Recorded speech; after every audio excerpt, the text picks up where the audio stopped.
తాండవం December 5th అనుకున్నా. Mahesh Babu effect Balakrishna గారి మీద పడింది. దానికి ఏంటి సంబంధం అని అనుకోవచ్చు. పాపం వాళ్ళిద్దరికీ సంబంధం లేదు వాస్తవంగా. కానీ 14 రీల్స్ సంస్థ ఎవరైతే గోపి ఆచంట, రామ్ ఆచంట, అలాగే శంకర్ అనిల్ వీళ్ళందరూ కూడా ఆ గ్రూప్లో ఉండేటువంటి వాళ్ళు. సరే వాళ్ళు పాపం ఎన్ఆర్ఐలు ఏదో సినిమా ఇండస్ట్రీ మీద దీంతో ప్యాషన్ తోటి వచ్చి సినిమాలు తీద్దామనేటువంటి ఉద్దేశంతో ఒక 15 సంవత్సరాలుగా సినిమాలు తీస్తూ ఉన్నారు. కొంచెం సమాజం పట్ల బాధ్యతతో కూడా కొంత సేవా కార్యక్రమాలు కూడా నిర్వహించినటువంటి వాళ్ళే.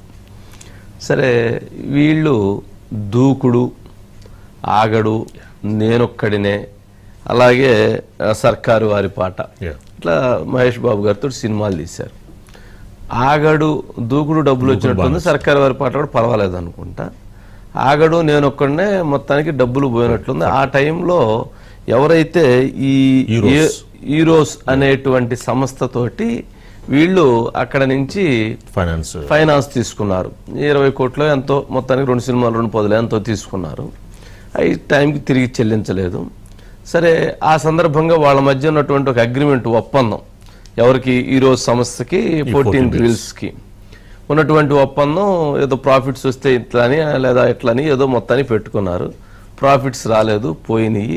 వాళ్ళు ఏమన్నా అది కాదు రూలు, ఇది కాదంటారు. మొత్తానికి దాని మీద వాళ్ళిద్దరి మధ్య గ్యాప్ నడుస్తూ చివరికి అది కోర్టులో వివాదం నడుస్తూ ఉంది. ట్రిబ్యునల్లో కేసు వేసుకున్నారు.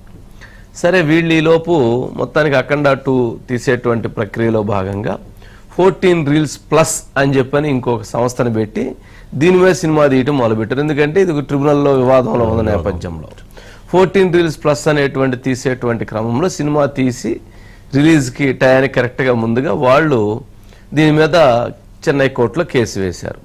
కేసు వేస్తే ఆ సంస్థకి ఈ సంస్థకి సంబంధం లేదని వీళ్ళు దాన్ని వేగ్గా కోర్టులో ప్రొడ్యూస్ చేశారు డాక్యుమెంట్.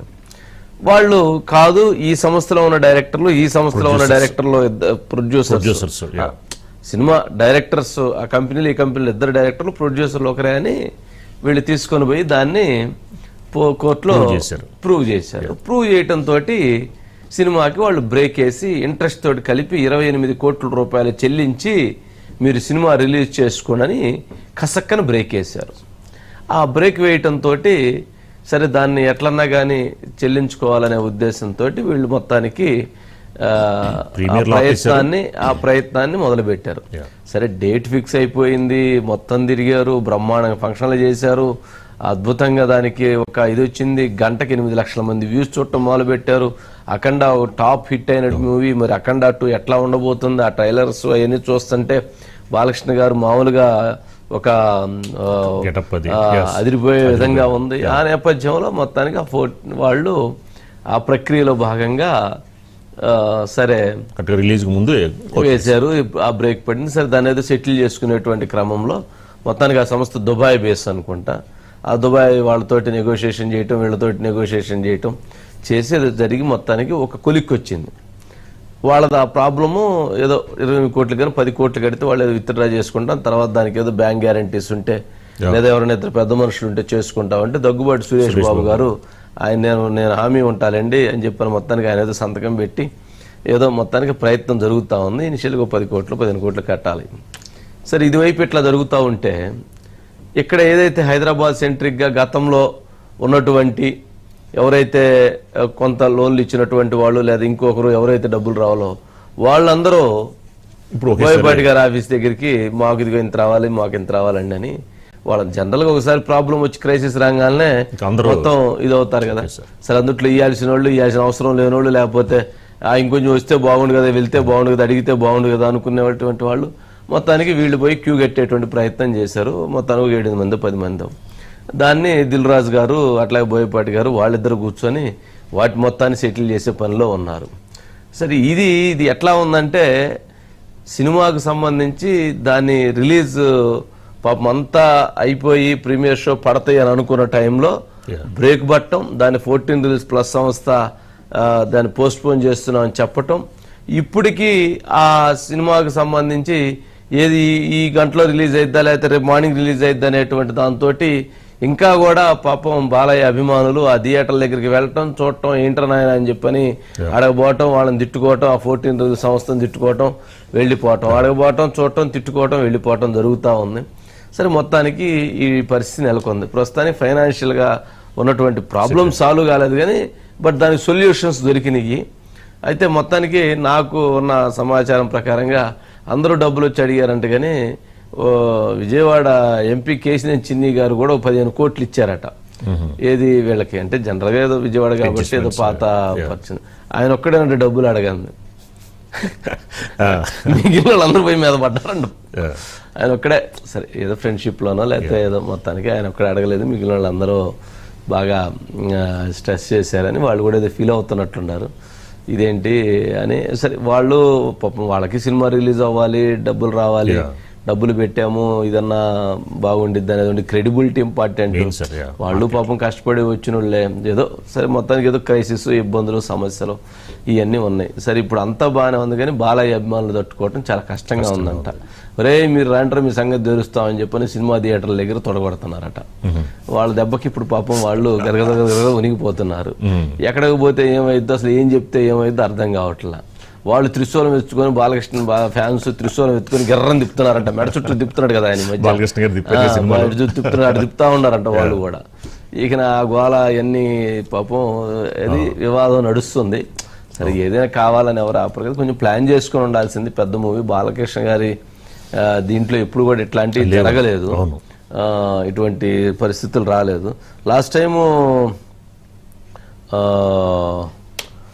ఇదేంటి హరిహర వీరమల్లు అనుకుంటాం, పవన్ కళ్యాణ్ గారి సినిమా కూడా ఇట్లాగే రిలీజ్ ముందు రోజు డింగ్ డింగ్ డింగ్ డింగ్ డింగ్ అన్నాయి. ఎవరు వచ్చి వాళ్ళు అదని వీళ్ళదని బాలకృష్ణ అప్పుడు పవన్ కళ్యాణ్ గారు హరిహర వీరమల్లు ఇప్పుడు ఆయన డబ్బులు కట్టి ఆయన మళ్ళీ పాపం ఆయనకు సన్నిహితమైనటువంటి ప్రొడ్యూసర్ని తీసుకొచ్చి ఆయన అడ్డం పెట్టి ఆయన ద్వారా డబ్బులు అడ్డం పెట్టించి మొత్తానికి రిలీజ్ చేయించారు. అంటే అది క్రెడిబిలిటీకి సంబంధించిన అంశం కదా, అది నడుస్తుంది. అయితే ఈ సినిమాకు సంబంధించి మనకు అందిన ఇంకో సమాచారం ఏంటంటే బాలకృష్ణ గారికి కూడా రెమ్యూనరేషన్ ఇంకొక 20 కోట్లు పెండింగ్ ఉందంట. సో సినిమా మొత్తం సినిమా రిలీజ్ అయిన తర్వాత కలెక్షన్స్ లో చూద్దామని ఇంకా ఇప్పుడు జనరల్ గా ఏమంటారు కానీ ముందు రిలీజ్ చేయండి చూద్దాం అంటారు. క్రెడిబిలిటీ అంశం కదా. 20 కోట్లు ఆయనకి వాళ్ళ కూతురు కూడా వన్ ఆఫ్ ది పార్ట్నర్ కదండి. లేదు వాళ్ళేం పార్ట్నర్స్ ఏం కాదు, బట్ వాళ్ళు ఏదో ఫైనాన్షియల్ గా సపోర్ట్ చేయడం అంతవరకు చేస్తారు తప్ప దాంట్లో కంపెనీలో ప్రొడ్యూసర్ గా అవును చెప్పన్నారు. అంటే వాళ్ళు కంపెనీ వాళ్ళది, అవుట్ సైడ్ నుంచి ఫైనాన్స్ చేసేటువంటి పరిస్థితి. సరే ఇంకా వాళ్ళకే రాలేదు, ఇంకా ఈయనకే రెమ్యూనరేషన్ రాలేదు, ఇంకా వాళ్ళకేం వస్తాయి? సినిమా రిలీజ్ అయితే ఇది వస్తాయి. కానీ దీంట్లో ఏంటంటే పాపం థియేటర్ ఓనర్స్ మొత్తం పాపం వాళ్ళందరూ 1 వీక్గా ఖాళీకి పెట్టుకొని ఉంటారు, వాళ్ళందరూ నష్టపోయారు, డిస్ట్రిబ్యూటర్స్ నష్టపోయారు. అట్లాగా చాలా మందికి ఇంపాక్ట్ పడేటువంటి అంశం. బట్ చూసుకొని ఉండాల్సింది, చూసుకోకుండా తొందరగా త్వర ఇట్లాంటి చేసినప్పుడు ఏమైందంటే ఒక్కోసారి ఇట్లాంటి ప్రమాదాలు ముంచుకు వస్తాయి. టికెట్స్ హై పెట్టి కొన్నారండి ఆయన చిత్తూరు ఎమ్మెల్యే గురజాల జగన్మోహన్ 5 lakhs పెట్టి కొన్నారు. గుంటూరు జగన్మోహన్ రావు గారికి పెద్ద 5 లక్షలదే ఉంది, ఒక 50 కోట్లు పెట్టుకున్నాడంటే ఖచ్చితంగా ఏదైనా బాగుండిద్ది. లేదంటే అసలు ఇంకోటి చేసి ఉండాల్సింది. ఆ 14 reels ప్లస్ వాళ్ళు కనుక జగన్మోహన్ రావును సంప్రదించినట్టయితే ఉందనుకుంటా కానీ బయట ఒకసారి వెయ్యండి. చిత్తూరు ఎమ్మెల్యే 5 lakhs పెట్టి వాళ్ళు కనుక ఎమ్మెల్యే జగన్మోహన్ రావు కనుక సంప్రదించి ఒక 50 కోట్లు పెట్టండి ముందు ఆ సినిమా రిలీజ్ అయిన కలెక్షన్స్ లో మీకు ఇస్తామంటే, సరే ముందు బాలయ్య మీద అభిమానంతో మొత్తానికి ఆయనకు కూడా ఉన్న ప్యాషన్ తోటో మొత్తానికి ఆ 50 కోట్లు సర్ది కూడా అసలు గొడవ లేకుండా పోయేది. వీళ్ళకి ఎక్కడ పోయి స్విచ్ నొక్కాలో తెలవలేదు, ఊరంతా తిరుగుతూ ఉన్నట్టున్నారు బయట. రెడీ సార్ అవేండి. నందమూరి బాలకృష్ణ నటించిన అఖండ 2 సినిమాని మా Chittoor Balayya Babu fans association LB Naidu గారు వచ్చి ఒక టికెట్ను 5 లక్షల రూపాయలతో బాలయ్య బాబు గారి పైన ఉన్న అభిమానంతో కొనడం జరిగింది. మాట్లాడండి బయట కూడా సార్. ఎస్ బయట ప్లీజ్ సురేష్ బాబు గారు. Late అయింది. I was doing something there. It will get solved. Kadam, see, those are all financial matters. They should not be discussed in the open. See, unfortunately, the business part is going too much to the street. ప్రతి ఒక్కడు ఈ problem అంట, ఇంత డబ్బులు అంట, అవన్నీ ఎందుకు? Audience has to watch a film. That's why we giving in to those details. అది ఫైనాన్షియల్ ఇష్యూస్ ఉంటాయి, ఇంతకు ముందు కూడా మా ల్యాబులు ఉన్నప్పుడు ఉండేవి, వీటికి కూడా ఉంటాయి. If you plan it earlier it will get sorted out. అంటే ఈ రోజుకి అది సాల్వ్ అయ్యి అవుతుందా అని చెప్పి we wish it get sorted. Okay, తెలుసు సార్. అంటే డేట్ అనేది ఇంకా ఫిక్స్ అవ్వలేదు సార్. అది 18th అనో 24th అని చెప్తున్నారు. కొంచెం ఏదైనా కానీ కొద్దిగా టైం పట్టిద్ది. కానీ బాలయ్య అభిమానుల ఉగ్ర రూపం ఎట్లా ఉందో తెలియదు, కానీ అసలు బాలకృష్ణ గారు ఇప్పుడు ఎంత ఉగ్ర రూపంలో ఉండాలనేది మొత్తానికి అటువైపు వెళ్ళాలంటేనే కొద్దిగా భయపడుతున్నట్లున్నారు అందరూ. మామూలుగా ఉంటేనే ఆయన ఇప్పుడు మామూలుగా ఒక తాండవం ఉండిద్ది ఇప్పుడు అసలు. సరే రాజు గారు, నెక్స్ట్ అండి, కొడుకు పేరెంట్స్ మీట్కి తండ్రి చిలుకూరుపేట స్కూల్లో పవన్.